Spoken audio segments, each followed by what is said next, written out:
وہ روشنی ڈالی، اور اس کے ساتھ ساتھ جو ہے جو کہ یعنی انبیاء کرام کے ذکر کو، انبیاء کرام کے نزول کو، اور انبیاء کرام کی رسالت کو جو رسول صلی اللہ علیہ وسلم مکمل کرتے ہیں، ان کے بارے میں کچھ بات کرنے کی سعادت میں حاصل کر رہی ہوں۔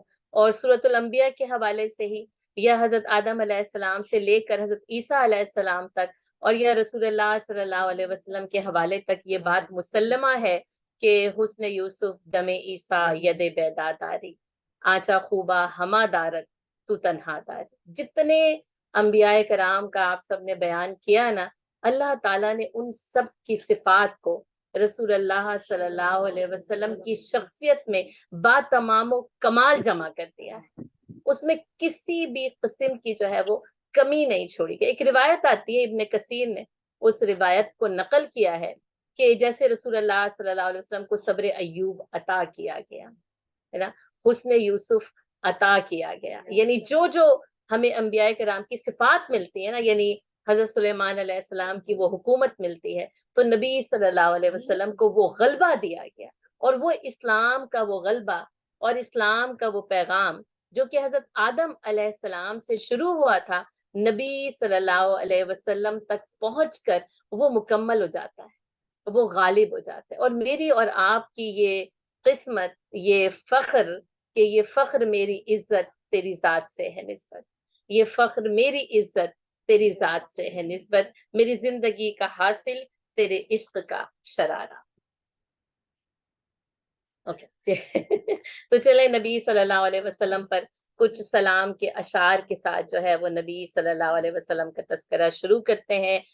سلام آمنہ کے لال اے محبوب سبحانی، تیرے آنے سے رونق آ گئی گلزار ہستی میں۔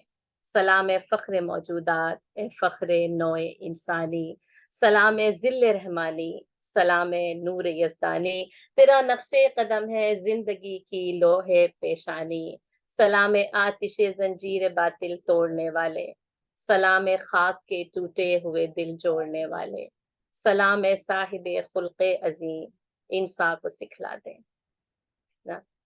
تیری صورت، تیری سیرت، تیرا نقشہ، تیرا جلوہ، تبسم گفتگو، خندہ نوازی، بندہ پیشانی۔ تو دراصل جو آج عنوان ہے نا، وہ اخلاقیات ہے، نبی صلی اللہ علیہ وسلم کے خلق عظیم، کہ نبی صلی اللہ علیہ وسلم کو انک لعلی خلق عظیم، کہ آپ صلی اللہ علیہ وسلم کو اخلاق کے بہت بڑے، بہت بلند اور بہت اعلیٰ درجے پر فائز کیا گیا۔ اسی لیے یہ جو ایک لمبی روایت ابن کثیر نے نقل کی ہے کہ انبیاء کرام کی تمام تر صفات کو نبی صلی اللہ علیہ وسلم کی ذات اور شخصیت میں جمع کر دیا گیا، جبھی تو خلق عظیم بنتے ہیں، کیونکہ کوئی بھی نبی کبھی بھی جو ہے وہ اخلاق سے عاری نہیں رہا، اس کو اخلاق عطا کیے گئے، لیکن نبی صلی اللہ علیہ وسلم کو کمال کے ساتھ وہ اخلاق عطا کیے گئے۔ اخلاقیات جو ہے آپ کو پتہ ہی ہے، خا لام قاف جو ہے وہ اس کا روٹ ورڈ ہے، لفظی معنی خلقہ کے ہوتے ہیں پیدا کرنا، اس خلقہ سے ہی خلق بنتا ہے، یعنی یہ جو خلقہ پیدا کرنا ہوتا ہے ظاہری بنیاد پر ہوتا ہے، اقرأ بسم ربک الذی خلق، سب سے پہلی وہی جو رب کا تعارف میرے اور آپ کے سامنے پیش کرتی ہے نا، وہ یہ ہے کہ وہ تمہارا پیدا کرنے والا ہے، وہ تمہارا خالق ہے۔ اچھا ایک بات اس میں کیا ہے کہ ربی، اللہ ربی و ربی محمد، حضرت عائشہ رضی اللہ تعالیٰ نے دعا کیا کرتی تھی، یا رب محمد، اے محمد صلی اللہ علیہ وسلم کے رب، اور جیسا کہ آپ صلی اللہ علیہ وسلم دعا کرتے تھے، یا رب جبرائیل، ہے نا، یا رب اسرافیل، ہے نا، اور جو ہے وہ حضرت سفیان ثوری رحمۃ اللہ علیہ دعا کرتے تھے، یا رب ابراہیم، ہے نا، یا معلم ابراہیم علمنی، آپ نے ابھی بتایا کہ وعلم آدم الاسماء کلها، ہے نا، تو یا معلم آدم علمنی، اے آدم علیہ السلام کو سکھانے والے، اے ابراہیم علیہ السلام کو سکھانے والے، تو مجھے بھی علم سکھا دے۔ آپ دیکھیں یعنی اللہ تعالیٰ میرا اور آپ کا خالق بھی ہے، اور اللہ تعالیٰ نے رسول اللہ صلی اللہ علیہ وسلم کو بھی تخلیق کیا، لیکن کمال خلق اور خلق، یعنی جمال خلق تھا، کمال خلق تھا نا، خلق جتنا خوبصورت تھا، تیری صورت تیری سیرت، جتنا آپ صلی اللہ علیہ وسلم کی صورت اور آپ صلی اللہ علیہ وسلم کا حلیہ مبارک الحمدللہ ہم نے سیرت النبی صلی اللہ علیہ وسلم میں پڑھا، اور اس کے ساتھ ساتھ آپ صلی اللہ علیہ وسلم کو کمال نفس اور مکارم اخلاق عطا کیے گئے تھے. بعثت لأتمم مکارم الاخلاق، آپ صلی اللہ علیہ وسلم نے فرمایا مجھے اخلاق کو تکمیل کرنے کے لیے بھیجا گیا ہے. اور میں اور آپ دیکھیں گے کہ آپ صلی اللہ علیہ وسلم کے اخلاق کیا تھے اور میرے اور آپ کے اخلاق ہیں. اچھا، یہ دائرہ بہت وسیع ہے کیونکہ زندگی کے ہر گوشے کا احاطہ کرتا ہے، تو اس لیے میں تمام اخلاقیات کو یا تجلیات نبوت تمام کے تمام کو، اور اگر ہمیں یعنی 100 زندگیاں بھی ملیں نا، جیسے وہ ایک صحابی نے کہا نا اللہ کے رسول میرے پاس 100 زندگیاں بھی ہوں تو میں آپ پر قربان کر دوں. ہمارے پاس 100 زندگیاں ہوں، ہزاروں زندگیاں ہوں، اور 1400 سال گزر چکے ہیں، 1400 سال سے یہ اخلاق نبوی کا بیان ہو رہا ہے، لیکن زبان، بیان، ادب اور اخلاق اور کردار اس بات کا متحمل نہیں ہو سکتا کہ نبی صلی اللہ علیہ وسلم کے اخلاق کو اپنے اندر سمو لیں. لیکن ہر دور میں وہ جو کیا ہے نا کہ اس ہر دور میں نبی صلی اللہ علیہ وسلم کے اخلاق اور آپ صلی اللہ علیہ وسلم کی شخصیت کی روشنی اتنی ہی تابع ہے، اتنی ہی تابناک ہے جس وقت نبی صلی اللہ علیہ وسلم کو مبعوث کیا گیا تھا. تو یہ اخلاقیات کا دائرہ ہر گوشے پر محیط ہے. لیکن میں نے آج آپ کے لیے صرف اور صرف نا 4 یا 5 اچھے ہیں نا، کیوں ہے نا 5 جو ہے نا وہ 5 طور پر جو ہے وہ گنے جا سکتے ہیں نا. تو 5 نکات یعنی 5 روشنیاں، 5 اپنے آپ کو سنوارنے کی وہ جستجو جو ہمیں نبی صلی اللہ علیہ وسلم کے قدموں تک لے جائے، اور آپ کے دامن کے سوا کہیں اور نہ نجات وابستہ نہیں. ان سے جڑیں گے تو نجات نہیں. دیکھنا کیا ہے اور سوچنا کیا ہے کہ میں اور آپ اپنی زندگی میں چلتے پھرتے، معاملات کرتے، عبادات کرتے، کیا نبی صلی اللہ علیہ وسلم کی اتباع کرتے ہیں یا نہیں کرتے؟ یہ 2 باتیں، یہ 2 سوال ہیں آپ کے پاس ہے کہ ہم کرتے ہیں یا نہیں کرتے. اور نہ ہم میں سے ہر شخص یہ جواب دے گا، ہم میں سے ہر شخص یہ اپنے آپ کو جانے گا کہ سیرت نبی صلی اللہ علیہ وسلم ہماری زندگیوں میں، ہمارے اعمال میں، ہماری عبادات میں، ہمارے معاملات میں اور ہماری اخلاقیات میں نا کس طریقے سے موجود ہے یا نہیں. اور ایک بات اور آپ سے کہنا چاہتی ہوں، کم از کم کم از کم کم از کم ایک مرتبہ زندگی میں ایسا ضرور کر گزریے جو آپ دعوے کے ساتھ کہہ سکیں، جو آپ یقین کے ساتھ کہہ سکیں کہ میں نے یہ کام رسول اللہ صلی اللہ علیہ وسلم کی اتباع میں کیا تھا. کم از کم ایک کام. ویسے تو صبح سے لے کے شام تک پوری زندگی کا دائرہ کارنا اسی اتباع میں چلنا چاہیے، لیکن کم از کم ایک کام ایسا، کیونکہ آپ کو میں بتاؤں پورے 24 گھنٹے ہوں گے نا، 24 گھنٹوں میں آپ ایک بار بھی یہ نہیں کہہ سکیں کہ کیا تھا، کیونکہ ہم ایسے پھسلتے ہیں، پارے کی طرح ہم مچلتے ہیں، اور پھر ہم اپنی خواہش نفس کے زیر اثر آ جاتے ہیں کہ میں نے یہ کام نبی صلی اللہ علیہ وسلم کے بتائے ہوئے طریقے کے مطابق کیا تھا. جیسا عمل مجھے رسول اللہ صلی اللہ علیہ وسلم کا پتہ چلا تھا، میں نے اس وقت اس معاملے کو اسی طریقے سے حل کرنے کی کوشش کی تھی. اچھا، جب تک جانیں گے نہیں کر نہیں پائیں گے. اس لیے سیرت نبی صلی اللہ علیہ وسلم کا جاننا لازم اور ملزوم ہے. جس طرح قرآن کا سمجھنا، اس کو پڑھنا، اس پر عمل کرنا، اس لیے کہ قرآن سیرت نبی صلی اللہ علیہ وسلم کے بغیر مکمل ہو ہی نہیں سکتا. نبی صلی اللہ علیہ وسلم کی سیرت قرآن کے بغیر مکمل ہو ہی نہیں سکتی. کان خلقہ القرآن. اگر ان کے اخلاق کے بارے میں آپ کو جاننا ہو یا کسی کو بتانا ہو تو وہی اسٹیٹمنٹ ہے، کان خلقہ القرآن، کہ آپ صلی اللہ علیہ وسلم کا اخلاق تو قرآن کا اخلاق. بس جو قرآن نے اخلاق سکھایا ہے وہی نبی صلی اللہ علیہ وسلم نے اپنی زندگی میں عمل کر کے دکھایا. سب سے آپ صلی اللہ علیہ وسلم کے اخلاق کا یعنی ایک پہلو جو میں نے آپ کو کہا کہ ہم 5 کے اوپر بات کریں گے، سب سے پہلا، اور وہ مجھے اتنا اچھا لگا، مجھے اتنا پسند آیا، کہ مداوت عمل. مداوت عمل، مداوت عمل ہے نا، مداومت کرنا. نا وعلی صلاتہم خاشعون وعلی صلاتہم حافظون وعلی صلاتہم دائمون. وہ اپنی نمازوں کو خشوع و خضوع کے ساتھ ادا کرتے ہیں، وہ اپنی نمازوں کی حفاظت کرتے ہیں، وہ اپنی نمازوں پر مداومت کرتے ہیں. اور قائمون، 4 شرائط ہیں. ٹھیک ہے. اچھا ایک اور آ جائے گی، 5ویں بھی آ جائے گی، قانتون. قائمون، قانتون، خاشعون، حافظون، دائمون.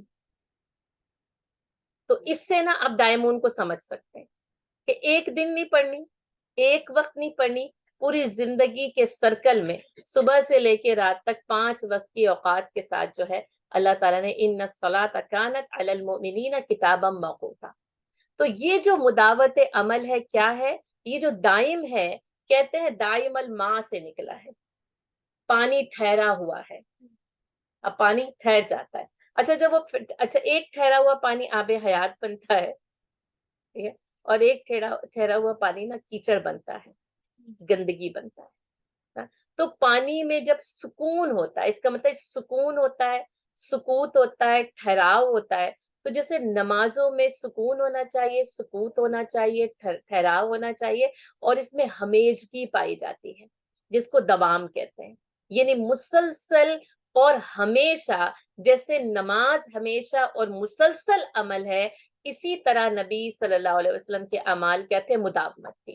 اور میں نے اس کو کیوں چنا؟ آپ ایک دن تو بہت شیریں بیان ہوتے ہیں،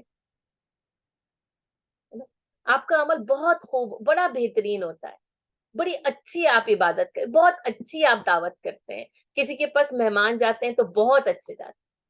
لیکن دوسرے دن جو ہے نا مزاج برہم ہوتا ہے، یکسر طور پہ بدلا ہوا ہوتا ہے. اچھا اب نبی صلی اللہ علیہ وسلم کی شخصیت میں جو یہ پایا جاتا ہے نا دوام، یعنی آپ دیکھیں گے زندگی کے ہر مرحلے پر آپ نے تسلسل، ہمیشگی اور مداومت کے ساتھ عمل کیا ہے. اور اس میں آپ صلی اللہ علیہ وسلم کا قول کیا ہے؟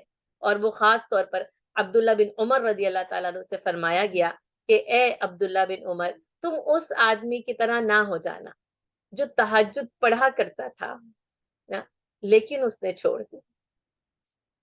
ہم کلاسز میں جایا کرتے تھے لیکن ہم نے چھوڑ دیا، ہے نا. ہم نماز پڑھا کر، آپ میں سے کوئی کہتا ہے میں نماز کی بہت پابند تھی لیکن میں نے چھوڑ دی. میں قرآن بہت پابندی کے ساتھ پڑھا کرتی تھی لیکن آج میں قرآن نہیں پڑھ رہی. تو کیا کہا کہ، اور آپ صلی اللہ علیہ وسلم نے کیا فرمایا؟ اللہ کو سب سے زیادہ وہ عمل پسندیدہ ہے جو تھوڑا ہو، مستقل اور مسلسل کیا جائے. آپ ایک دن تو بہت بار اٹھا سکتے ہیں، بہت بوجھ اٹھا سکتے ہیں، روز نہیں اٹھا سکتے. تو اس لیے کیا ہے یہ مداوت عمل کیا ہے؟ اور اس کے اندر بہت اچھی تمہید لکھی ہے سیرت النبی صلی اللہ علیہ وسلم میں. علامہ شبلی نعمانی رحمت اللہ علیہ نے، انہوں نے لکھا ہے اخلاق کا سب سے مقدم اور ضروری پہلو یہ ہے کہ انسان جس کام کو اختیار کرے اس پر مداومت اختیار کرے. انہوں نے کہا دنیا کے سارے بڑے آدمی جب تک بڑے آدمی نہیں بن سکتے تھے جب تک کہ وہ اپنے عمل پر مدام اختیار نہ کرتے. اور اتنی اچھی مثال دی ہے، آفتاب روز روشنی بکھیرتا ہے، اگر وہ ایک دن یہ دوام نہ کرے، 2 دن نہ کرے، کیا ہوگا؟ دنیا کا توازن بگڑ جائے گا. تو انہوں نے اتنی اچھی مثال دی ہے کہ یہ جو جتنے بھی اچھے اور بڑے کام ہوتے ہیں نا یہ مداومت کے ساتھ ہوتے ہیں. اور ہر بڑا انسان جبھی بڑا بنا جب اس نے کسی کام پر مستقل مزاجی اختیار کی، مداومت اختیار کی. اس میں ایک بہت بہترین مثال ہے نبی صلی اللہ علیہ وسلم کا تبسم کا. ہمیشہ آپ صلی اللہ علیہ وسلم کی شخصیت کا حصہ تھا. آپ صلی اللہ علیہ وسلم کی عبادت ہمیشہ آپ صلی اللہ علیہ وسلم کی زندگی کا حصہ تھی. آپ ہمیشہ اس عمل پر قائم رہے جس عمل کی تلقین آپ نے لوگوں کی. ایک بات کیا ہے کہ جس چیز کی تلقین دوسروں کو کی، پہلے اس کو اپنے اوپر، اس کے اوپر مدام اختیار کیا. اور جس عمل کو نبی صلی اللہ علیہ وسلم نے اختیار کر لیا پھر زندگی میں کبھی بھی اس کو ترک نہیں کیا اور اس کو چھوڑا نہیں. تو یہ جو مداومت ہے نا یہ اخلاق کو یعنی مستقل اور مسلسل طور پر ہم ایک اچھے اخلاق کے ساتھ چلیں، یہ ضروری ہے کہ ہم اپنے بہترین اور نیک اعمال کو برقرار رکھیں۔ میری اپنی بارے میں یہ رائے، اور یعنی لوگوں کی میرے بارے میں یا آپ کے بارے میں یہ رائے نا، نہیں وہ تو بہت اچھی تھی، لیکن آج کل جو ہے وہ اتنی اچھی نہیں ہے، اس کا تعلق اتنا اچھا نہیں ہے۔ میرے اس کے بڑے اچھے تعلقات تھے، لیکن اب بگڑ چکے، اب اس میں بگاڑ پیدا ہو گیا ہے۔ تعلقات کو یعنی قائم کرنا اور ان کو نبھانا، اور یہ کوئی آسان نہیں ہے، آپ سوچیں یعنی 23 سال تک کی مسلسل اور انتھک کوشش۔ اچھا، اس مدام میں اسلام کو جو غلبہ کرنے کی کوشش تھی نا، وہ پہلے دن سے لے کر اور آخری دن تک نبی صلی اللہ علیہ وسلم کی شخصیت کا حصہ رہی، یہاں تک کہ اسلام غالب آ گیا۔ اور اس ضمن میں بھی انہوں نے نبی صلی اللہ علیہ وسلم کی اس مثال کو یہاں پر لکھا ہے کہ آپ صلی اللہ علیہ وسلم نے فرمایا تھا، اگر میرے دائنے ہاتھ میں سورج اور بائیں ہاتھ میں چاند لا کے رکھ دو، تب بھی میں اس کام کو نہیں چھوڑوں۔ یہ مداوت عمل ہے، اسی سے آپ عزم، استقلال اور ثابت قدمی کو اس کے اندر لکھ سکتے ہیں، کیونکہ ظاہر ہے جب آپ کسی چیز پر ٹھہراؤ اختیار کرتے ہیں تو اس کے لیے پہلے عزم ضروری ہے اور پھر اس پر جم جانا ضروری، ثابت قدمی کے ساتھ جم جانا ضروری۔ جب آپ نے یہ طے کر لیا کہ میں نے صراط مستقیم پر چلنا ہے، میں نے اتباع رسول صلی اللہ علیہ وسلم کا راستہ اختیار کرنا ہے، تو چاہے کچھ ہو جائے۔ اب دیکھیں کتنی تکالیف آئیں، کیسے کیسے مرحلوں سے نبی صلی اللہ علیہ وسلم گزرے، لیکن آپ صلی اللہ علیہ وسلم نے اپنے کام کو ایک لمحے کے لیے بھی فراموش نہیں کیا۔ ہر لمحے آپ صلی اللہ علیہ وسلم نے اس کام کو اپنے سامنے غالب رکھا۔ تو مقصد، ارادہ، عزم، بس کر لیجئے۔ اور اللہ تعالیٰ کیا فرماتا ہے؟ فَإِذَا عَزَمْتَ، اور آپ صلی اللہ علیہ وسلم کو ہی فرمائے، اور جب تو عزم کر لے فَتَوَكَّلْ عَلَى اللَّهِ، تو بس اللہ پہ بھروسہ کریں۔ ہم نہ کچھ چیزوں کو اس لیے چھوڑ دیتے ہیں کہ ہم اتنا ان کے چاروں طرف کا جائزہ لیتے ہیں، کیوں، کیا، کیسے، کیسے ہوگا، کیسے کیا جا سکتا ہے۔ اس کے لیے ہمیں یعنی فنڈز چاہیے، مال چاہیے، افرادی قوت چاہیے، کوئی پلیٹ فارم ہونا چاہیے، کوئی کرائٹیریا ہونا چاہیے، اور اس کے بعد ہم کیا کرتے ہیں؟ اپنے قدموں کو پیچھے ہٹا لیتے ہیں۔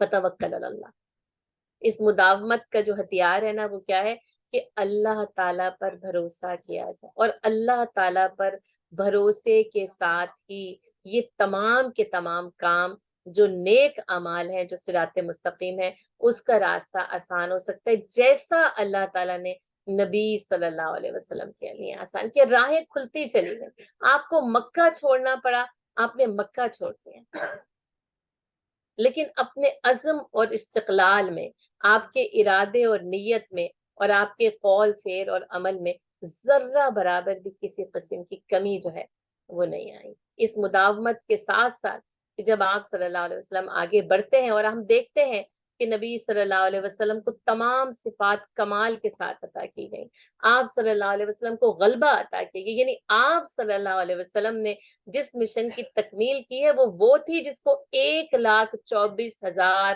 انبیاء کرام لے کر آئے تھے۔ اس کمال پر پہنچنے کے باوجود آپ صلی اللہ علیہ وسلم عاجز تھے، متواضع تھے۔ آپ کہتے ہیں آپ صلی اللہ علیہ وسلم ہمبل تھے، آپ ایک اور لفظ استعمال کرتے ہیں ڈاؤن ٹو ارتھ تھے، یہ عاجزی ہوتی ہے۔ آپ صلی اللہ علیہ وسلم تکبر سے سب سے زیادہ دور تھے، یہ دوسرا پوائنٹ ہے۔ اس مداومت کے ساتھ آپ صلی اللہ علیہ وسلم نے کامیابی حاصل کی ہے، اور اس کامیابی پر پہنچنے کے بعد یا اس عروج پر پہنچنے کے باوجود آپ صلی اللہ علیہ وسلم میں تکبر نہیں۔ یہ تکبر نہ، یعنی جیسے کہ آپ صلی اللہ علیہ وسلم نے خود فرمایا کہ جو تکبر کرنے والا ہے وہ جنت میں داخل نہیں ہوگا۔ یہ تکبر جنت سے محرومی کی علامت ہے۔ اور آپ دیکھیں ہمیں چاروں طرف آپ معاشرے میں جو دیکھتے ہیں وہ کیا ہے کہ ہر کوئی نا وہ یعنی وہ اپنا ہی دیوانہ بنا پھرتا ہے۔ یہ دیوانگی ہے، یہ جو میں ہے، اور یہ شیطان کی میں تھی، قال انا خیر منہ، اور اس کی وہ میں کیا تھی؟ میں اس سے بہتر ہوں، میں آدم علیہ السلام سے بہتر ہوں۔ اور میں کہتی ہوں میرا اور آپ کا جو نفس ہے نا وہ دن میں کئی بار یہ صدا لگاتے ہیں انا خیر من، میں اس سے بہتر ہوں، میں اس سے بہتر ہوں، میں اس سے بہتر ہوں. اور یہی انا ہے، یہی میری میں ہے کہ یہ جو میں ہے اور اسی میں کو ختم کرنا یعنی عاجزی کہلاتا ہے، انکساری کہلاتا ہے. اور اسی میں پر جم جانا اور اس کو بلند کر لینا یہ تکبر ہے، یہ غرور ہے، یہ فخر ہے.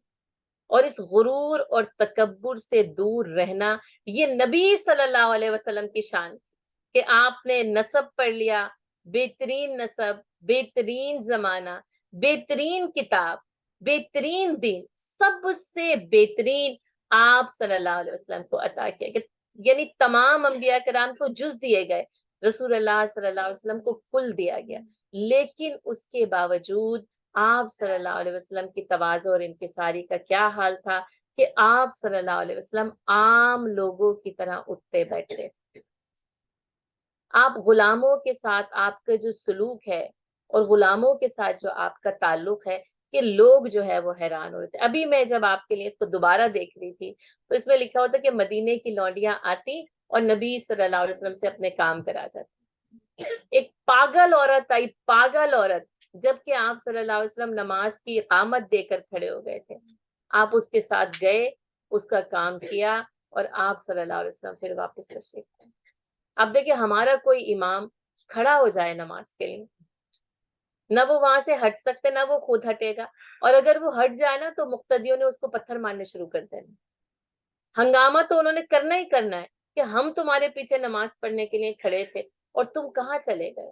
لیکن آپ صلی اللہ علیہ وسلم کو اس وقت کیا بتاتے، اور آپ کسی یعنی جنگی کام کے لیے نہیں، یہ کسی جو ہے وہ ریاست کے کام کے لیے نہیں، بلکہ ایک عام سی یا لکھا دیوانی عورت کے کہنے پر آپ اس کا کام کرنے کے لیے گئے اور آپ اس کا کام کر کے واپس آ گئے. گھر میں آپ صلی اللہ علیہ وسلم کا تعلق جو کہ ازدواج مطہرات سے پوچھا گیا کہ آپ صلی اللہ علیہ وسلم کا معمول گھر میں کیسا تھا، بتایا گیا کہ آپ صلی اللہ علیہ وسلم عام لوگوں کی طرح گھروں میں رہتے تھے، گھر کے ہمارے گھر کے کام کر دیا کرتے تھے.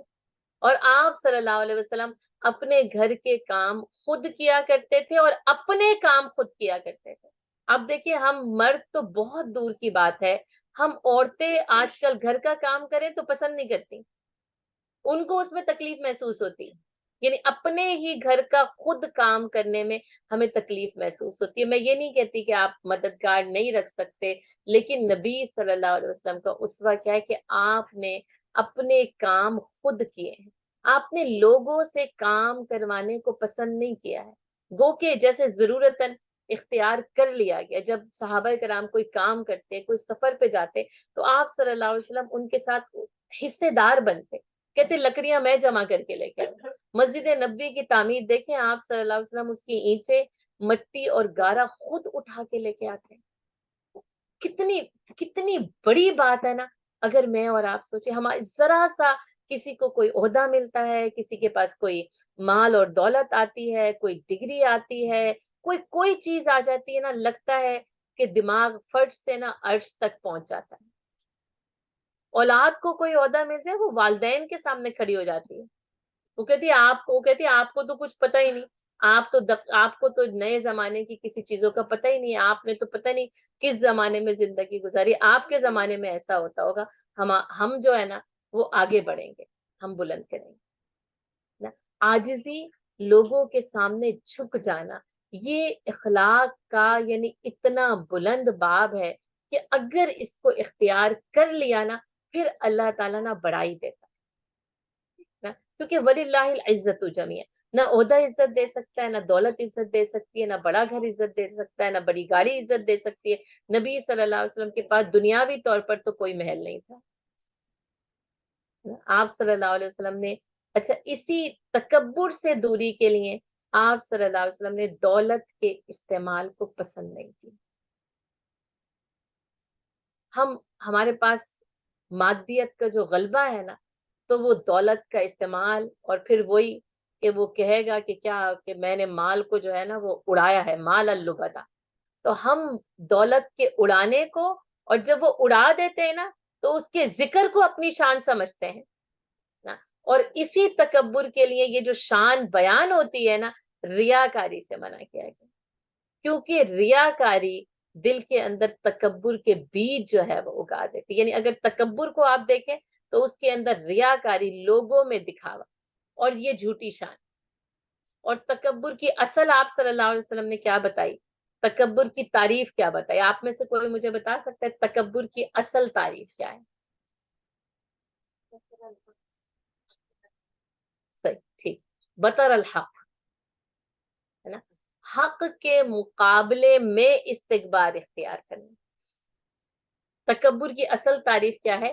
کہ حق کے مقابلے میں کھڑے ہو جانا، حق کا رد کر دینا، اور لوگوں کو حقیر سمجھ. ایک روایت میں آتا ہے وغمت الناس، ایک روایت میں آتے ہیں وریا الناس، ہے نا، لوگوں کو دکھانا. اور آپ دیکھ لیں یہ دکھاوا، یہ جھوٹی شان آج ہماری یعنی زندگیوں میں، آج ہماری محفلوں میں، اور آج ہماری شادیوں میں، ہمارے رویے میں، ہمارے کردار میں یہ جو دکھاوا ہے نا، اور یہ جو برانڈز نے نا، اس دکھاوے کو نا ہر دل کے اندر لے جا کر داخل کر، ہر دل میں سجا دیا. وہ جو اللہ تعالیٰ نے کہا نا کہ زین للناس، کہ لوگوں کے لیے وہ مزین کر دیے گئے، وہ سجا دیے گئے نا. والخیل المسومہ، وہ نشان زدہ جو گھوڑے ہیں نا، یہ سارے کے سارے جو برانڈز ہیں نا، یہ نشان زدہ ہیں جو آج چاروں طرف جو ہے. اور لیکن اس پورے دائرہ کار میں میرا اور آپ کا کردار کیا ہونا چاہیے؟ اصل بات اب یہ نہیں ہے کہ نیم برانڈز وہاں پر نہیں تھے، ہے نا، اس وقت بھی تھے، ہے نا، اعلیٰ محلات اس وقت بھی تھے، سونے اور چاندی کے کنگن اس وقت بھی موجود تھے. یہ آج کی اختراع نہیں، سرداری اس وقت بھی موجود تھی نا. قریش نے یہی تو آ کر کہا تھا آپ کو سردار بننا ہے، آپ کو سردار بنا دیتے ہیں. آپ کو دولت چاہیے، اتنی دولت اکٹھا کر دیں گے کہ آپ کے لیے یعنی گننا یا سنبھالنا اس کے لیے مشکل ہو جائے گا. ایسا نہیں ہے کہ وہاں پر وہ دولت کے، اور وہ تو اصلی ڈھیر تھے، وہ سونے کے سکے والوں ڈھیر تھے، وہ کاغذی نوٹ نہیں ہوتے. اور اس وقت بھی آپ دیکھیں کہ وہ ٹاپ 10 عمارت کے وہ حضرت خدیجہ رضی اللہ تعالیٰ عنہ مکے کی امیر ترین عورت ہے. یعنی اگر عورتوں میں دیکھا جائے تو حضرت خدیجہ رضی اللہ تعالیٰ عنہ کا نام سب سے جو ہے وہ نمبر 1 پہ آتا ہے. یہ سارے، یہ ابو لہب کو آپ دیکھیں تو سونے کے ہرن ملکیت میں تھے، یعنی ایسی ایسی دولت ہے. لیکن آپ صلی اللہ علیہ وسلم نے اس کو پسند نہیں کیا، اور اس کے استعمال کو آپ صلی اللہ علیہ وسلم نے پسند نہیں کیا. آپ صلی اللہ علیہ وسلم نے فرمایا مجھے اختیار دیا گیا کہ میں بندہ بنوں یا بادشاہ بنوں، میں نے اللہ کا عبد بننا اختیار کیا. اور اسی لیے قرآن کیا کہتا ہے؟ الحمدللہ الذی انزل علی عبدہ الکتاب، اور اللہ کی تعریف ہے جس نے اپنے بندے پر یہ کتاب نازل کی ہے. تبارک الذی نزل الفرقان علی عبدہ لیکون للعالمین نذیرا. اور بڑی بابرکت ہے وہ ذات جس نے اس فرقان کو اپنے بندے کے اوپر نازل کیا. سبحان الذی اسری بعبدہ لیلا من المسجد الحرام الی المسجد الاقصی الذی. اور بڑی پاک ذات ہے جو راتوں رات اپنے بندے کو مسجد حرام سے مسجد اقصی تک لے گی. اب دیکھیں قرآن کا نزول ہو رہا ہے اور اللہ تعالیٰ کیا کہہ رہا ہے؟ عبدہ، عبدہ، کیونکہ آپ صلی اللہ علیہ وسلم نے عبد بننا پسند کیا. اور کاش میں اور آپ نا اس عاجزی، تواضع اور انکساری سے اللہ کا بندہ بننا پسند کر لیں. جب ہم اللہ کا بندہ بن جائیں گے نا تو آپ سمجھے لوگوں کے سامنے نا ہمیں اپنی جھوٹی شان کی کوئی پرواہ نہیں رہے گی، کیونکہ بس سب سے بڑا جو اعزاز ہے نا وہ اللہ کا بندہ بننا مجھے اور آپ کو ملے. سب سے بڑا اعزاز ہے جو انسان کو مل جائے کہ وہ واقعی، اور اللہ تعالیٰ کہتا ہے نا اے انسانوں، اے اہل ایمان، اعبد اللہ، اللہ کی عبادت کرو، اللہ کا بندہ بنو. اور اللہ کا بندہ عاجز ہوتا ہے، وہ منکسر المزاج ہوتا ہے. بے شک یعنی یہ نفس جو ہے نا وہ سر اٹھاتا ہے، لیکن اس نفس کا سر کچلنا، جب تک آپ بہتر اخلاق والے نہیں بن سکتے جب تک آپ متواضع نہ ہو، جب تک آپ عاجز نہ ہو، جب تک آپ انکساری کا مظاہرہ، کہ والدین کے سامنے یعنی جھک جانا، استادوں کے سامنے یا بزرگوں کے سامنے یا اپنے بہن بھائیوں کے سامنے، یا جب کسی سے کوئی اختلاف ہو سکتا ہے، کوئی جھگڑا ہو سکتا ہے، کوئی اپنا برابر والا ہو سکتا ہے، کوئی ہمسر ہو سکتا ہے، کوئی ہم عصر ہو سکتا ہے، کوئی پڑوسی یا دوست ہو سکتا ہے، لیکن اس میں ایک قدم کو اپنے پیچھے ہٹا لینا صرف کس لیے؟ مجھے اللہ کا عاجز بندہ بننا ہے، اپنی میں کو کچلنا۔ سب سے بڑی بات اس تکبر سے دوری میں کیا ہوگی؟ کہ اپنی میں کو کچلنا۔ اور جب یہ میں کچلی جاتی ہے نا، تب اللہ تعالیٰ کے ہاں جو سر ہے نا، پھر وہ بلند ہوتا ہے۔ اور جس کو اللہ تعالیٰ بلندی عطا کر دینا، اس کو کوئی وَمَن يُهِنِ اللَّهُ فَمَا لَهُ مِن مُكْرِمٍ، ہے نا۔ اور جس کو اللہ ذلیل کر دے، اس کو کوئی جو ہے وہ اکرام اور کرام عزت جو ہے وہ دے نہیں سکتا۔ اور جس کو اللہ تعالیٰ عزت دے دے، ہے نا، اس کو کوئی ذلیل و رسوا نہیں کر سکتا۔ تو پیاری بہنوں، ساری عزت اللہ سے چاہیے، سارا کا سارا مقام نا، اور پھر اللہ تعالیٰ وہ مقام عطا کرتا ہے جو سچا ہوتا ہے نا۔ اس لیے ابراہیم علیہ السلام نے کیا دعا کی تھی؟ وَلِسَانَ صِدْقٍ فِي الْآخِرِينَ، اے اللہ تو میری سچی ناموری ہے۔ جو آپ نے ابراہیم علیہ السلام کا ذکر کیا، یہ اسی دعا کا نتیجہ تھا نا، کہ سچی ناموری چھوڑیے۔ آج آپ صلی اللہ علیہ وسلم کے بارے میں جو میں اور بات کر رہے ہیں، اس لیے کہ آپ صلی اللہ علیہ وسلم کو سچی ناموری عطا کی گئی تھی، دولت کے ڈھیر نہیں عطا کیے گئے تھے، محلات نہیں عطا کیے گئے تھے، اصل مقام عطا کیا گیا تھا۔ اور مجھے اور آپ کو اتباع رسول صلی اللہ علیہ وسلم میں عاجز بنے، کبر و غرور کے جتنے مظاہر ہیں ان کو اپنی زندگیوں سے نکال کر باہر کریں۔ جو دلوں میں کبر کے تکبر کے بیج بوتے ہیں نا، اور جس کے دل میں رائی کے دانے کے برابر بھی تکبر ہوگا، وہ جنت میں داخل ہے۔ اس کا رائی کا دانہ بھی جنت میں نہیں داخل کیا جائے گا، یاد کر لیجئے۔ اور یہاں پر بڑے بڑے پہاڑ جو ہے وہ لوگوں نے تعمیر کیے ہوئے۔ رائی کا دانہ کتنا سا ہوتا ہے؟ ایک دانہ، اور آپ دیکھیں اس کی کوئی اہمیت نہیں، لیکن اس کی اہمیت کیوں ہے؟ کیونکہ اس میں پورا کا پورا درخت پوشیدہ ہوتا ہے۔ تو جب یہ بیج اندر رہے گا نا، تو یہ پورا کا پورا درخت جو ہے نا وہ بڑھتا جائے گا، اس کی شاخیں، اس کے پھل پھول، اور وہ کھلتے چلے جائیں گے۔ اور دنیا جو ہے، اور آپ دیکھیں جب یہ تکبر اپنے عروج پر پہنچتا ہے تو فرعون جنم لیتا ہے، قارون اور حامان بنتے ہیں جب یہ تکبر اپنے عروج کو پہنچتا ہے نا۔ اور جب عاجزی اپنے عروج کو پہنچتی ہے نا، تو انبیاء کرام موجود ہیں۔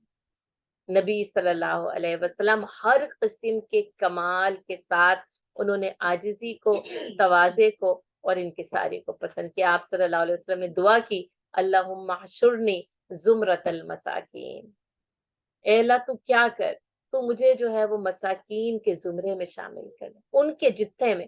وہ جو ہے نا، اللہ تعالیٰ نے فرمایا وَإِلَى الْجَنَّةِ زُمَرًا، سورہ زمر کیا کہتی ہے؟ کہ لوگ جنت میں گروہوں کی صورت میں داخل ہوں گے۔ تو اس زمرہ کے ضمن میں آپ صلی اللہ علیہ وسلم نے کیا دعا کی؟ اللہم احشرنی زمرۃ المساکین۔ اب آپ سوچیں کہ آپ صلی اللہ علیہ وسلم مساکین کے گروہ میں داخل ہو کر جنت میں جائیں، کتنی بڑی یہ مساکین کے لیے کتنی بڑی خوشخبری ہے نا، جن کو آج نہ دھتکار دیا جاتا ہے، جن کی آج کوئی قیمت نہیں ہے، جن کی آج کوئی وقت نہیں ہے نا۔ خود قرآن کہتا ہے او مسکینا ذا متربہ، مسکین مٹی میں ملتا چلا جا رہا ہے، اور لوگ ان کو پاؤں تلے رونتے ہوئے چلے جاتے ہیں۔ اور آپ صلی اللہ علیہ وسلم کیا دعا کرتے ہیں؟ اللہم احشرنی زمرۃ المساکین۔ اور آپ دیکھیں کہ اس کے بعد جو تیسرا پوائنٹ ہے نا، وہ ہے حیاء رسول صلی اللہ علیہ وسلم، ہے نا۔ اور وہ اتنی حاوی ہے آپ صلی اللہ علیہ وسلم کے اوپر کہ کہا گیا کہ آپ کماری لڑکیوں سے زیادہ شرم و حیا والے۔ اور اس کو بھی کیوں منتخب کیا؟ آج بے حیائی کا غلبہ ہے، ایک طوفان ہے، ایک سیلاب ہے، جو عورت، مرد، بوڑھے، بچے، ضعیف، مرد، امیر، غریب، سب کو بہا کے لے کے جائے۔ اور پھر اللہم انی اسألک الہدی والتقی والعفاف والغنی، اس عفت اور پاک دامنی کا سوال نبی صلی اللہ علیہ وسلم نے اللہ تعالیٰ سے کیا۔ ہدایت سب سے اول نمبر پر ہے، پھر کہا کہ اللہ کا خوف پھر ہر جڑ کی بنیاد، ہر عمل کی بنیاد۔ اور اس بے حیائی کے سلسلے میں اللہ کا خوف ہوگا تو یہ عفت، یہ عزت اور یہ پاک دامنی ملے گی۔ اسلام نے نا پاکیزہ زندگی کا جو ہے وہ درس دیا۔ ابھی آپ نے جو ہے وہ آیت پڑھی، یعنی ترجمہ پڑھا، ان طہر بیتی للطائفین والقائمین والرکع السجود۔ اللہ تعالیٰ نے ابراہیم علیہ السلام اور اسماعیل علیہ السلام سے عہد لیا کہ میرے گھر کو پاکیزہ رکھے، صاف ستھرا رکھے نا۔ ظاہری پاکیزگی ہے نا، اور پھر وہ جو اندرونی پاکیزگی ہے وہ صرف نہ یعنی شرک کی نجاست اور گندگی دور کرنے سے حاصل نہیں ہوگی، بلکہ جب تک نہ اس میں حیا کی آمیزش نہیں ہوگی۔ اب دیکھیں مشرکین مکہ کی بے حیائی دیکھ لیں، اس نے یہ بھی سوال پیدا ہوتا ہے کہ بے حیائی تو شاید صرف نیو یارک میں ہے، خانہ کعبہ میں بے حیائی نہیں ہو سکتی۔ مشرکین مکہ برہنہ خانہ کعبہ کا طواف کرتے تھے۔ میں ہمیشہ یہ سوچتی ہوں کہ مجھے اور آپ کو تو نیو یارک کی سڑکوں پر یا کسی شہر کی، کیونکہ اس شہر میں رہتے ہیں اس لیے اس کا نام، اس کی سڑکوں پر بے حیائی نظر آتی ہے۔ آپ صلی اللہ علیہ وسلم نے تو یعنی کافروں کو خانہ کعبہ کا برہنہ طواف کرتے ہوئے دیکھا، اس وقت حیا کا درس دیا ہے، کیونکہ اسی وقت حیا کے درس کی سب سے زیادہ ضرورت تھی جبکہ لوگ ننگے ہو کر طواف کرتے تھے اور مرد اور عورتیں دونوں ننگے ہو کر خانہ کعبہ کا طواف کرتے۔ آپ دیکھیں آج تو جتنا بھی کوئی بے حیا ہو وہ خانہ کعبہ میں جا کر یعنی کپڑے پہنے گا، اپنے آپ کو ڈھانکے گا، اس کی عظمت ہے، اس کا ایک تقدس ہے، لیکن وہ تو اتنے بے حیا ہو گئے تھے، وہ اتنے بے باک ہو گئے تھے، وہ اتنے جری ہو گئے تھے، اور کیونکہ اس کو بت پرستی کا گڑھ بنا لیا تھا تو اس لیے اس کے گرد برہنہ ہو کر طواف کرتے تھے۔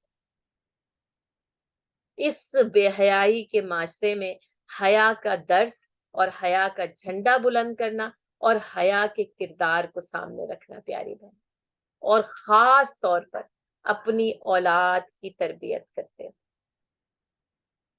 کیونکہ شاید آپ تو بچا لیے گئے یا آپ کچھ راستوں سے ٹیڑے بچتے بچاتے گزر کر اب اس وقت پہنچ گئے، لیکن اس جنریشن کے لیے یہ بے حیائی کا فتنہ سب سے سنگین فتنہ، یعنی اگر آپ اس کو یعنی نمبرز دینا تو یہ ایمان کے بعد دوسرا سب سے بڑا فتنہ یاد رکھیں، یعنی پہلے نمبر پہ ان کا ایمان خطرے کی زد میں، عقیدہ خطرے کی زد میں، اور عمل میں بے حیائی یعنی حیا خطرے کی زد میں، اور ان کو اس بات کا احساس نہیں ہے۔ وہ کہتے ہیں نہیں یہ تو بے حیائی نہیں، کیونکہ نارم بن گیا۔ آپ زبان دیکھ لیں، آپ لباس دیکھ لیں، آپ کردار دیکھ لیں، اور وہ سب اس بھنور کے اندر پھنسے ہوئے ہیں۔ یہ صرف سیلاب یا طوفان ایک بھنور ہے جس میں نا ہم نے پوری اپنی جنریشن کو اس بھنور کے سپرد کیا ہے۔ اس میں آپ کیسے بچائیں گے، کیسے سنبھلیں گے، کیسے رکیں گے میری پیاری بہنوں، غفلت نہیں کی جا سکتی، اور غفلت نہ کام تمام کر دے گی، قصہ تمام کر دے گی۔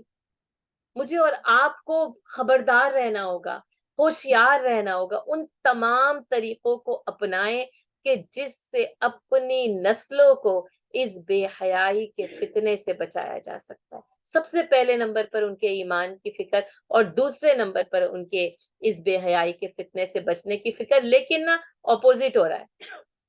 پہلے نمبر پر ان کی آسائشات کی فکر، ان کو کیسے آپ دنیا کی یہ تمام کے تمام جو چاروں طرف سے ہم ان کو کیسے دے سکتے، ماں اور باپ صبح سے لے کر رات تک اسی گردش میں، ہم اپنے بچے کو بہترین طرز زندگی کیسے دے سکتے ہیں، اور بس اس کو دینے کی فکر میں ہم گھلے جا رہے ہیں نا۔ پھر وہی تکبر، مادیت، اس کا حصول، دنیا کا حصول، اور اس کے نتیجے میں ہم اپنے بچوں کے ایمان کو اور ان کے کردار کو خراب کر رہے ہیں۔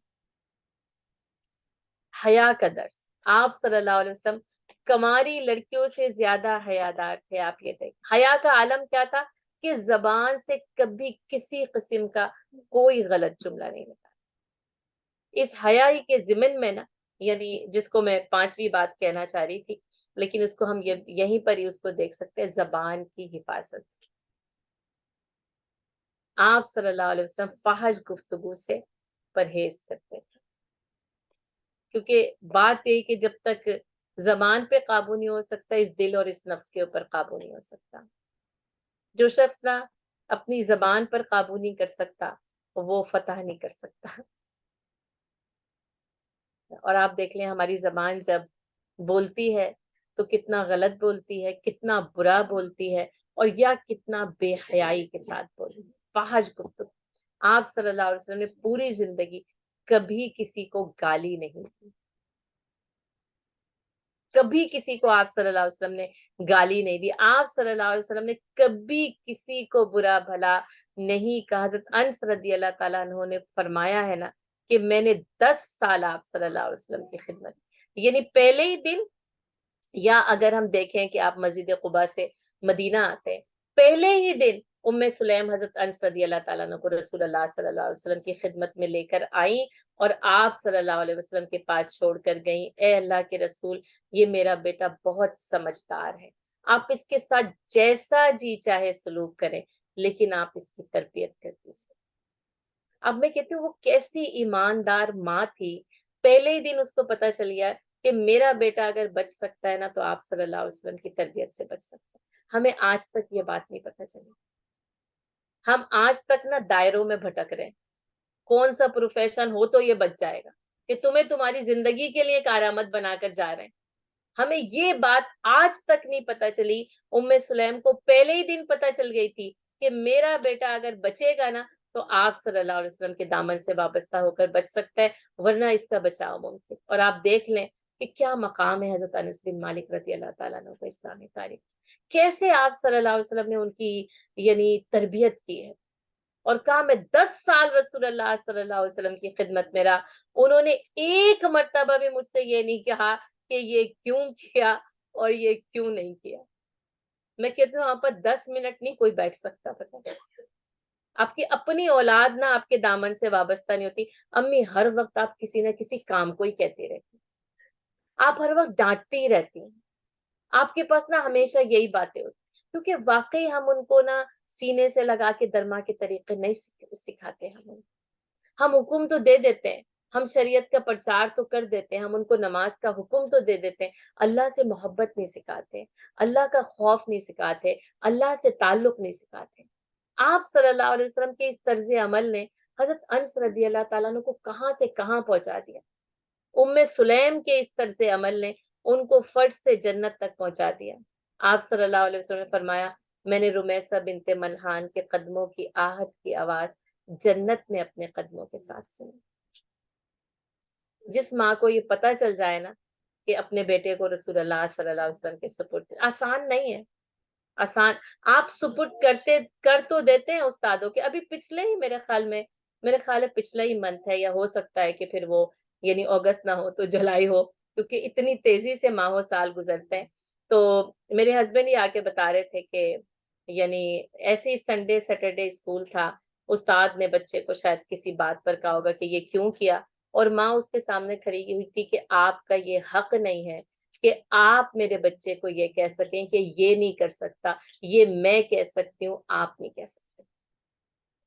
جب وہ ام سلیم کا مقام اور کوئی کمپیریزن آج کل کی ماں سے نہیں، لیکن آپ یہ دیکھیں کہ جو ماں اپنے بچے کا استاد کا ایک جو ہے وہ عمل برداشت نہیں کر سکتی، اور وہ بہت ہی معمولی سی کوئی بات، یعنی بے انتہا معمولی سی کوئی بات، کیسے اس بچے کی اچھی تربیت ہو سکتی ہے؟ میری رائے میں تو نہیں ہو سکتی، کیونکہ اکیلی ماں تو کر ہی نہیں سکتی، پورا معاشرہ ذمہ دار ہے، پورا معاشرہ کرتا ہے، کتنی آپ محنت کر لیں، آپ کتنا کچھ آپ اس کو سکھا لیں گے نا۔ ام سلیم نے حضرت انس کو رسول اللہ صلی اللہ علیہ وسلم کی گود میں ڈال دیا، اور پھر واپس نہیں پلٹ کے پوچھا کہ ان کے ساتھ سلوک کیا ہوا ہے، اور آپ دیکھیں سلوک کیا ہو رہا ہے، ایک بار بھی یہ نہیں کیا یہ کیوں کیا اور یہ کیوں نہیں کیا۔ اتنی محبت کے ساتھ ان کی تربیت ہو گئی، اور وہ کہاں جا کر کس مقام پر حضرت انس بن مالک پہنچتے ہیں۔ تو یہ کہ ایک حیا آپ صلی اللہ علیہ وسلم کی زبان میں، آپ کے کردار میں، اچھا یہ ایک حیا ہے نا ماں کی، کیسے استاد کے سامنے یعنی اور بچے کے سامنے، آپ یہ دیکھیں وہ اس بچے نے کیا سیکھا ہے نا، اس استاد کا کوئی حق نہیں ہے کہ مجھے کچھ کہہ سکتا ہے۔ اور واقعی یہ ام سلیم اور پہلے کی مائیں یا میری ماں بھی استاد کے حوالے کر دیا، بس آپ ان کے ساتھ جو جی چاہے سلوک کریں، اور واقعی استاد تربیت کرتے۔ آج کا استاد تربیت نہیں کرتا، کیوں؟ کیونکہ اس کو پتا ہے کل ماں باپ نے میرے سامنے کھڑے ہو کے مجھ سے پوچھنا ہے کہ تم نے میرے بچوں کے ساتھ، کہ ہم اپنے بچوں کو تباہ اور برباد کر رہے ہیں، ایک پوری جنریشن کا نا یعنی جس کو کہتے ہیں اخلاقی خاتمہ ہو رہا ہے، ظاہری طور پہ نہیں، عددی طور پہ نہیں، کردار کے طور پر خاتمہ ہو رہا ہے۔ اگر ہم سیرت نبی صلی اللہ علیہ وسلم سے یہ نہیں سیکھیں گے نا پیاری بہنوں، جتنے ربیع الاول آ کر چلے جائیں گے، جتنی آپ سیرت نبی صلی اللہ علیہ وسلم کی کتابیں پڑھ لیں گی، فائدہ کچھ نہیں ہوگا اگر کردار سے یعنی حیا نہیں سیکھ، رکنا نہیں، اچھا صرف حیا پھر وہ کپڑوں میں نہیں ہے صرف، ہے نا، کہ وہ آپ کا سمجھیں کہ پردہ وہ جلباب ہوگا، وہ کالا برقع، وہ نقاب ہوگا، یہ حیادار عورت ہے، نہیں، ہے نا. وہ ایک حیا کا یعنی ایک نشانی ضرور ہے کہ ظاہری طور پر اس کو اختیار کرنے کا حکم اللہ تعالیٰ نے قرآن میں یدنینا علیہن من جلابیبہن، اور ان کو چاہیے کہ وہ اپنے جلباب کو اپنے قریب کر لیا کریں، اپنے اوپر ڈال لیں. اللہ کا حکم ہے، لیکن صرف حیا اس میں پوشیدہ نہیں ہے نا، وہ دل میں بھی ہے، وہ نظر میں بھی ہے، اور وہ زبان میں بھی ہے، اور وہ آپ کے کردار میں، اور وہ آپ کے لباس میں بھی. ہر چیز سے حیا کا مس. آپ صلی اللہ علیہ وسلم نے صحابہ کرام سے فرمایا کہ تم اللہ سے حیا کا حق کیوں نہیں ادا کرتے؟ صحابہ کرام نے پوچھا اللہ کے رسول، اللہ سے حیا کا حق آخر ہے کیا؟ پھر وہ تو سب سے آگے، کیسے ہم اس حیا کو ادا کریں؟ تو آپ صلی اللہ علیہ وسلم نے یہ نہیں فرمایا کہ تم کالا جلباب پہن لینا، نہیں فرمایا یہ، ہے نا. کہا کہ تم اپنے پیٹ اور اس میں جانے والی چیزوں کا خیال کرو، حلال اشیاء کا استعمال. یہ بھی حیا ہے کہ ہم حرام کی طرف نہ جائیں، ہے نا. اور کہا دماغ اور اس میں آنے والے خیالات کا خیال. تو اگر ٹیچر کسی اسٹوڈنٹ کے ساتھ زوردار طریقے سے یا طریقے سے دوسری طریقے سے بولے تو وہ اس کے اوپر الزام آ جائے گا، اس کو لے جایا جائے گا سائیکیٹرک ایویلویشن کے لیے اور اس کی نوکری. یہاں پہ تو یہ ہمارے پاس کتنے ایسے استاد آتے تھے جس کو ایویلویٹ کرنا پڑتا تھا کہ ٹیچر کی بچوں نے شکایت کری ہے، یہ یہاں تو بالکل ہی سے کیونکہ پتہ ہے شاید ابھی اس لیے کہ انسانوں کے بنائے ہوئے قوانین ہیں، انسانوں کے بنائے ہوئے قوانین ہیں، اور انسانوں نے یعنی اپنی مرضی سے اور اپنے حق کے لیے بنا لیے. اب جب اللہ کے بنائے ہوئے قوانین پر معاشرہ تعمیر ہوگا نا تو وہاں پر ایسا. اب یہ کہ اسلام توازن دیتا ہے، نہ تو اسلام کسی کو بلا وجہ ابیوز کرنے کی اجازت دیتا ہے، اور نہ ہی یہ اجازت دیتا ہے کہ استاد جو ہے وہ بچوں کی تربیت کے لیے کچھ نہیں کر سکتے، بلکہ جی صحیح ٹھیک یہاں کا معاشرہ، یہاں کا جی جی بے شک. یہ پھر اس میں ہمارا کردار دگنا ہو جاتا ہے کہ جب یہاں پر ہمارے پاس انسانی بنائے ہوئے قوانین جب لاگو ہوتے ہیں تو میرا اور آپ کا کام کتنا زیادہ اس سلسلے میں بڑھ جاتا ہے نا. اور آپ دیکھیں کہ جو استاد کی بات ہے یا استاد کی عزت کی بات ہے کہ انی بعثت معلمہ انما بعثت معلمہ، مجھے معلم بنا کر بھیجا گیا. آپ صلی اللہ علیہ وسلم کو یعلمہم الکتاب والحکمہ، کہ وہ تعلیم دیتے ہیں. یہ تعلیم دینے والا استاد، اس کو تو اسلامی معاشرے نے اتنی عزت دی ہے، اتنی عزت دی ہے، اتنا بلند کیا ہے کہ یعنی جس کا تصور میں اور آپ نہیں کر سکتے. تو بات یہ ہے کہ یعنی پھر وہی کہ استاد سے حیا ہو، ماں باپ سے حیا ہو، دوستوں کے ساتھ حیا ہو، اور بات کیا ہے کہ پیٹ اور اس میں جانے والی چیزیں اور دماغ اور اس میں آنے والے خیالات. اچھا اب خیالات پر گرفت نہیں ہے، مواخذہ نہیں ہے، اچھا اختیار بھی نہیں ہے، لیکن اس کے باوجود یعنی کیا ہے کہ خیالات بھی پاکیزہ ہوں، سوچے پاکیزہ ہوں تو عمل پاکیزہ ہوتا ہے. یعنی آج کا ہی معاشرہ، آپ کی آج ہی کی تحقیق کہتی ہے کہ انسان سوچوں کا مظہر ہوتا ہے. آپ ہی کی تحقیق کہتی ہے نا کہ جو انسان سوچتا ہے وہ وہی ہوتا ہے. تو یہ ہے دماغ اور اس میں آنے والے خیالات کہ آپ کی سوچیں کیا ہیں. اور بات یہ ہے کہ جو آپ کی سوچیں ہوں گی، یعنی جب وہ دماغ میں سوچ آتی ہے پھر وہ پورا کنیکشن دل کو سگنل دیتا ہے، دل اس سوچ کو چاہنے لگتا ہے اور جسم اس کی چاہت کو پورا کرنے میں لگ جاتا ہے. تو سوچ سے چاہت اور چاہت سے اس کی تکمیل. تو جو سوچ ہوگی وہ چاہت اور تکمیل ہوگی. تو پتہ کیا چلا کہ حیا کا حق کیا ہے کہ دماغ اور اس کی سوچوں کو پلٹ دیا جائے، اللہ اور اس کے رسول صلی اللہ علیہ وسلم کی طرف لوٹا دیا جائے.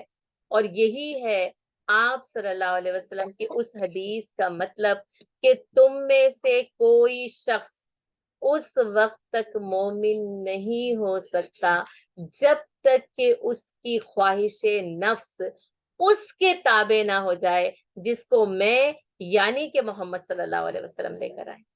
خواہش نفس کو اس دین کے تابع کر دینا.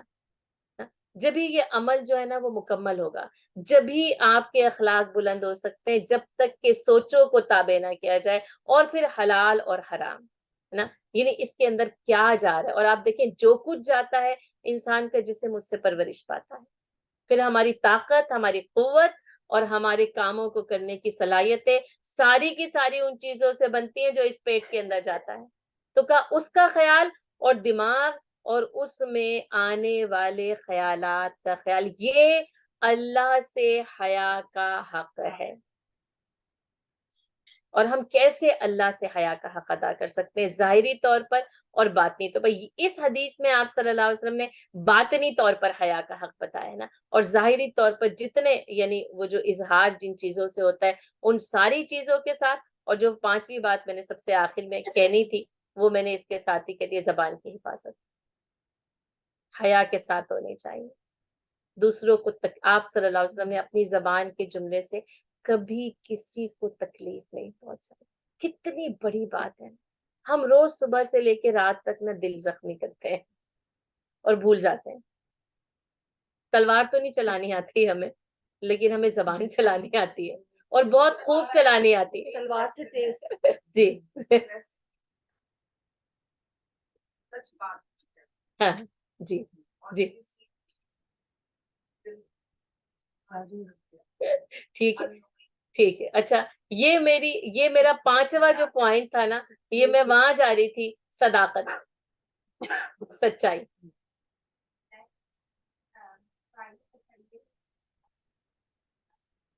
جی تو یہ میرا جو آپ نے جو سوال کیا نا، یہ میرا آخری اور سب سے اہم پوائنٹ تھا کہ جیسے گفتگو تھی نا، یعنی زبان کی حفاظت تھی، اور انسان کا اخلاق مکمل نہیں ہو سکتا جب تک کہ اس کی زبان پاکیزہ نہیں ہے. جو زبان جو ہے وہ شیریں نہیں ہے. اس زبان کو آپ صلی اللہ علیہ وسلم جو اس کی حفاظت کی ہے نا، اس حفاظت میں سب سے پہلے نمبر پہ آتا ہے جھوٹ سے پرہیز، الصادق. اور آپ صلی اللہ علیہ وسلم نبوت سے پہلے صادق تھے، نبوت سے پہلے الصادق کے لقب سے مشہور ہے. ہم آج اتنے مسلمان ہونے کے باوجود بھی نا، آج یعنی ہمارے پاس صداقت کا لقب نہیں. اچھا میں یہ سوچ رہی تھی کہ ابو بکر صدیق رضی اللہ تعالیٰ عنہ کی بہت تعریف کرتے ہیں، سب سے اول نمبر پر ہے نا، رسول اللہ صلی اللہ علیہ وسلم کے بعد یا انبیاء کرام کے بعد سب سے افضل انسان ابو بکر. ان کا لقب کیا؟ صدیق ہے. آپ بات کو مکمل نہیں کرتے جب تک آپ ابو بکر صدیق رضی اللہ تعالیٰ عنہ نہیں کہتے. لیکن ہم ان کی صداقت سے کچھ سیکھتے نہیں ہیں. طرز عمل جھوٹا ہے، کردار جھوٹا ہے، زبان جھوٹی ہے. ایک تو زبان کی سچائی اور کردار کی سچائی، دونوں باتیں جو ہے وہ مطلوب ہے نا. صادق یعنی سچے کو کہتے ہیں، صدیق نا زبان اور کردار دونوں کے سچے کو کہتے ہیں. جس کا کردار نا ہمیشہ سچا ہوتا ہے. دو باتیں، ایک تو وہ خود سچا ہوتا ہے، دوسرے وہ سچ کی گواہی دیتا ہے. ہم نہ سچ کی گواہی دیتے ہیں، نہ ہمارا کردار سچا. یہ جو ابھی میری پیاری بہن نے سوال کیا نا، بات یہی. اب سچی بات کہنا، لیکن اس کے اندر سوال کا جواب یہ ہوگا حکمت کے ساتھ. اور پھر اگر کوئی برا مان جائے تو مان جائے. ٹھیک ہے. آپ صلی اللہ علیہ وسلم صفا پہاڑ پہ کھڑے، آپ نے کہا قولوا لا الہ الا اللہ تفلحوا، پتھر برسے، کوئی بات نہیں، سچی بات کہی تھی. اب اس سچی بات کے جواب میں لوگ پھول نہیں برسائیں گے. بالکل کر سکتے وہ اس کو منافقت سے، ہاں نہیں دیکھیں یعنی پاکیزگی اور خالصیت تو اچھا اس کی وجہ کیا ہے؟ کیونکہ معاشرہ پاکیزہ نہیں ہے نا. تو یعنی کہ آپ ایک فرد کھڑا ہوتا ہے اور چاروں طرف جو ہے نا وہ 10 لوگ جھوٹے کھڑے ہوتے ہیں. اب ہم نے اور اسلام نے کیا کیا، یعنی میں نے اور آپ نے کیا کیا ہے؟ دیکھیں آپ کی کلاس اور کمیونٹی کو آج یہاں پر کیوں اکٹھا کیا گیا؟ یہی بتانے کے لیے، یہی سمجھانے کے لیے کہ جب ماحول پاکیزہ ہوگا تو اگر یہاں پر سارے لوگ سچ بول رہے ہوں گے تو یہاں پر بیٹھے ہوئے کسی شخص کو برا نہیں لگے گا. لیکن جب چاروں طرف 10 جھوٹے کھڑے ہوں گے اور جھوٹا کردار کھڑا ہوگا تو ایک سچے کو تو پھر چاروں طرف سے تانے بھی آئیں گے، گالیاں بھی آئیں گی، پتھر بھی کھانے پڑیں گے. جیسے کہ آپ صلی اللہ علیہ وسلم تنے تنہا کھڑے ہوئے ہے نا، اور پتھر سگے چچا نے پتھر اٹھا لیا. آپ صلی اللہ علیہ وسلم طائف گئے, آپ دیکھیں پوری قوم نے آپ صلی اللہ علیہ وسلم کے اوپر پتھر برسائے, ہے نا؟ تو پتھر کھانے پڑیں گے, ایک تو یہ یاد کر لیں, یہ خاردار جو پتھر یا کانٹے ہیں نا, ان کی تو بارش ہوگی, لیکن پھر اس میں ثابت قدمی, وہ جو عزم و استقلال پڑا, مداومت پڑی نا, اسی لیے سب سے پہلے پڑی, اس سچائی پر مداومت, اس سچ کہنے پر مداومت, آپ کے کردار کی سچائی پر آپ کو ڈٹ جانا ہے, چاہے چاروں طرف آپ کے کتنے ہی جھوٹے کردار یا جھوٹے چہرے نہ کر. آج امت مسلمہ کا زوال اس کی پسند, اس کردار کے دوغلے پن کی وجہ سے, اس منافقت کی وجہ سے. اگر ہمارا منافقانہ کردار نہ اس خالص رخ کے اوپر ڈھل جائے گا, امت مسلمہ کے 50% سے زیادہ مسائل حل ہو جائیں گے, 50 باقی رہ جائیں گے جو حل کرنے والے ہوں گے.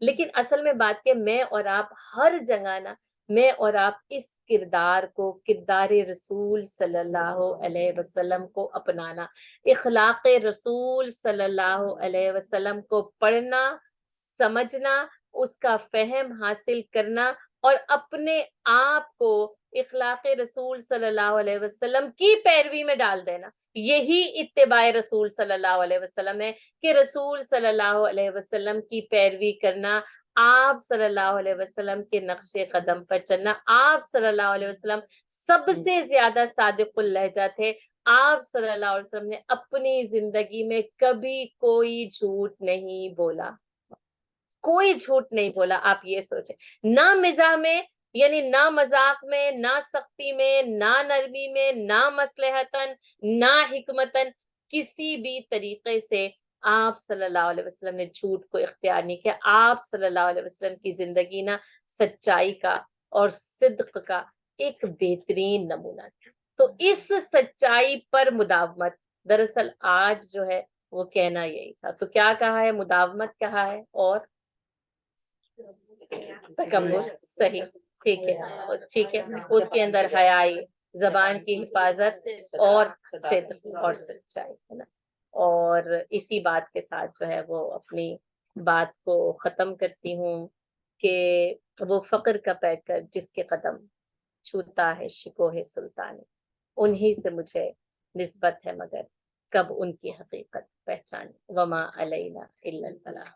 جزاک اللہ سسٹر شمائلہ. سوال ہم لوگ دعا کے بعد لے سکتے ہیں پلیز؟